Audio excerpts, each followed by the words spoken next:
Kachika, Liscan fans at certified showbiz marites, may bagong kaganapan na naman sa ating favorite love team na sina Liza Soberano at Enrique Hill. Kung akala ninyong tahimik lang sila lately, naku, nagkakamali kayo. Dahil ngayong araw, may mga pasabog si Liza at Enrique na siguradong ikakakilig nyo. Kaya make sure to watch till the end dahil may fun moment na talaga namang nakakatuwa at nakakakilig. Unahin na natin si Liza Soberano na muling pinakilig ang internet sa kanyang latest TikTok post. OMG mga bes, nag-lip-sync siya sa kanta ni Ariana Grande yung Let Me Love You, habang sobrang sexy at stunning ang kanyang aura. Grabe Liza, parang hindi tumatanda. Mapapaisip ka talaga, paano ba naman ang effortless ng beauty niya tapos yung outfit, napaka-sexy. And speaking of covers, kahapon lang lumabas ng ilang photos mula sa isang photoshoot niya.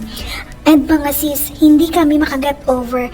Grabe, ang classy, fierce at elegant. Walang kupas si Liza. She's truly a goddess in every angle. At hindi lang yan, may isang fan ang nakakita kay Liza in person at ibinahagi ito sa social media. Grabe, ang bait ni Liza, walang arte, walang ere. Ganyan talaga ang tunay na star, humble pa rin kahit international na ang reach. Pero teka, hindi rin magpapahuli sa Enrique Hill. Isang fan ang nag-post sa social media ng isang napaka-sweet na moment kasama si Ken. Ayon sa kanyang caption, quote, "Thank you very much, idol, because I saw you in person. You're not a snob and you're super kind.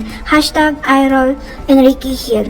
Imagine nyo, pagkikita mo sa Enrique tapos susubukan mo lang magpa-picture tapos pagbibigyan ka. Grabe, parang eksena sa pelikula. Kaya hindi na nakakapagtaka kung bakit sobrang loyal pa rin ng mga fans ni Ken hanggang ngayon. Kahit wala pa silang sabay na project lately, ramdam mo pa rin ang Liscan magic sa bawat kilos nila. Magkaibang araw pero parehong kabaitan at star power ang dala nila. Talagang sinasabi ng fans, once a Liscan, always a Liscan. So ayan na mga kachika, kung hindi pa kayo kinikilig, ewan ko na lang. May pa-sexy TikTok si Liza, may pasabog na photoshoot, tapos si Ken naman, super approachable sa mga fans. Parang unti-unti na ba itong pagbabalik ng Liscan sa spotlight? Abangan natin. Kaya kung gusto nyo pang updated palagi sa list at iba pang nakakakilig na showbiz balita, don't forget to like, subscribe, and hit that notification bell. Kita-kits ulit sa susunod mga kachika.